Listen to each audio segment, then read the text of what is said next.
Hello and welcome back to this lecture on Chapter 3. And so for this second part, we're going to look at the targeting process again, and we're going to look at something that was developed at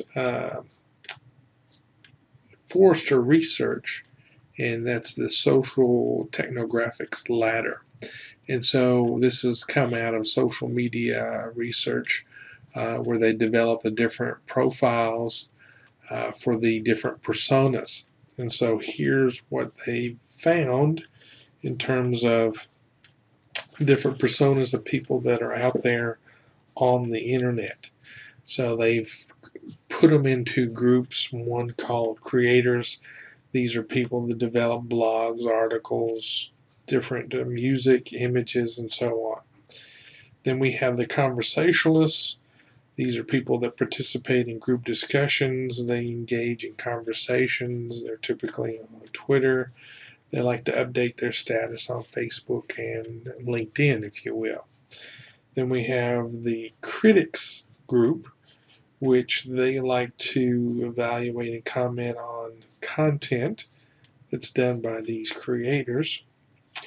They'll do some reviews and post on the blogs about that as well. Then we have the collectors, which like to upload and save favorites and on bookmarkings, and so they might be people that like to generate lists. And then we have the joiners. They like to interact on social networks, so they might be on Facebook, LinkedIn, and so on. Then we have the spectators. They just read the content that others produce up here, those creators, if you will. And then we have the inactives. These are people that are on the internet who aren't involved in social media. Maybe they're just reading, for the news, and that's it. And so if we break these groups down and look at how many people are out there, then we can see that we have a low amount of inactives, a high amount of spectators. Then we have the joiners, we have the collectors, and so on. You'll notice that all these together adds up over 100%. So you have some people that are in both, one or more groups, if you will. So this is broken down about what do we mean by each group. It's based on the U.S. population. So you would then use this information to say, okay, where is the target segment that I'm trying to look at? Where would they fall? Is there any information out there that would help me reach this target market? Maybe I post on certain sites. Maybe they're more apt to use different types of social media apps, one over the other. And so that all that information from this Forrester Research group is going to help you target that segment, if you will. So after you've decided on your target market and its segment, then you have to do the rest of these things. And one is choose your media mix. Which media you're going to use to send out your message on, which platform or multiple platforms you're going to use, and what time are you going to send out your ads. Then follow through and execute that schedule, and then look at how your posts are received. Are people reading them? Are people looking at them? Are they, if you're using Facebook, are you getting likes? Same thing on Twitter. And then you may have to respond to some of them to be engaged and show and that you're concerned and you want to engage with that audience. Then as you're getting feedback, you want to optimize your social media marketing for each of the platforms. Right? And so how you do that is different on each platform.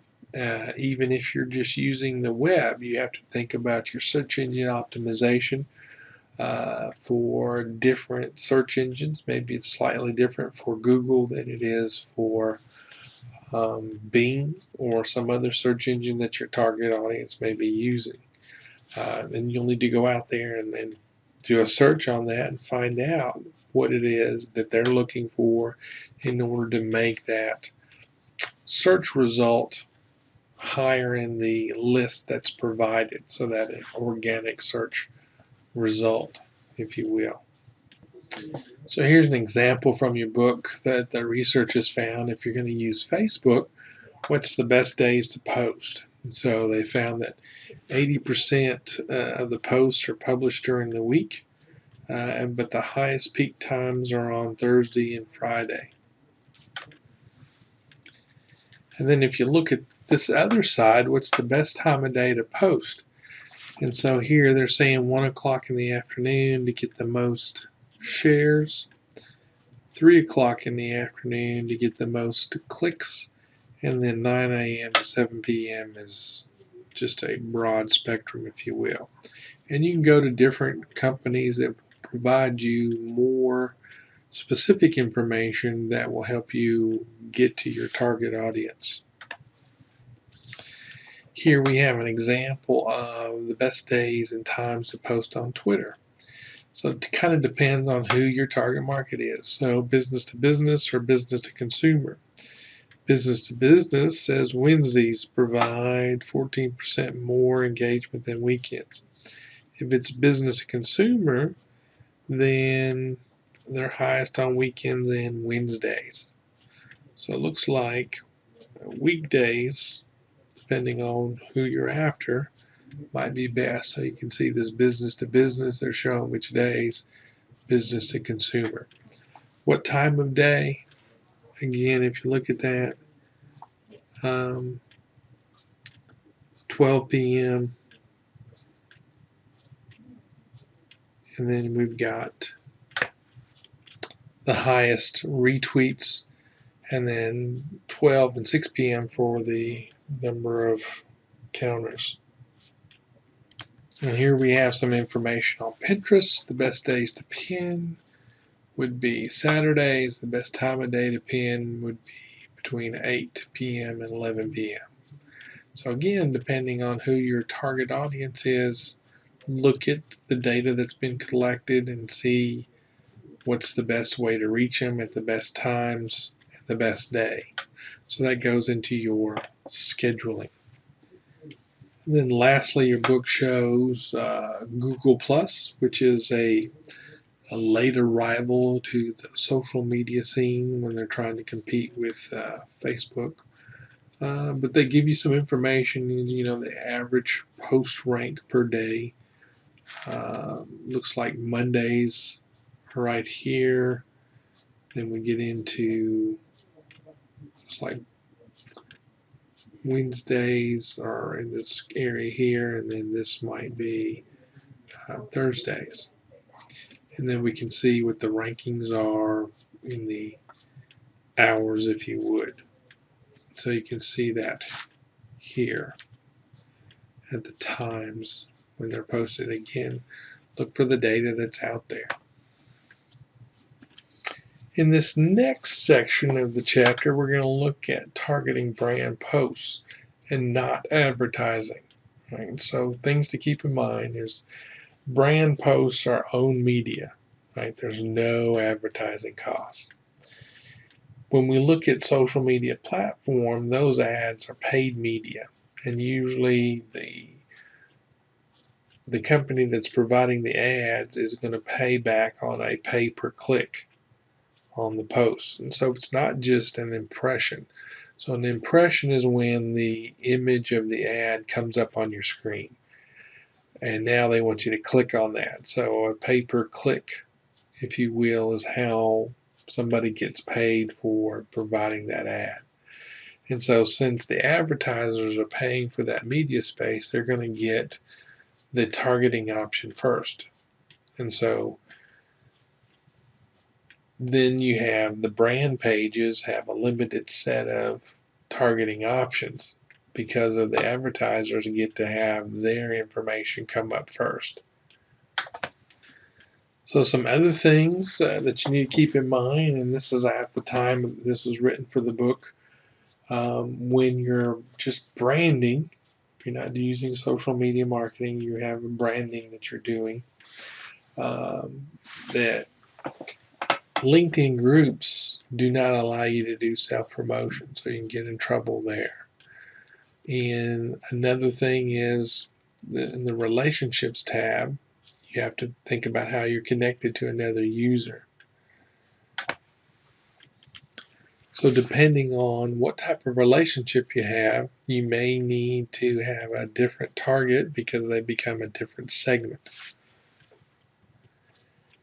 And from that, you can use that tag feature on the relationships tab to assign tags to your different connections. And currently on this last lesson, you can categorize your contacts, but you can't build a list so that you can send a message to everybody that's in that list. So maybe that'll change in the future, but these are things that you need to be aware of.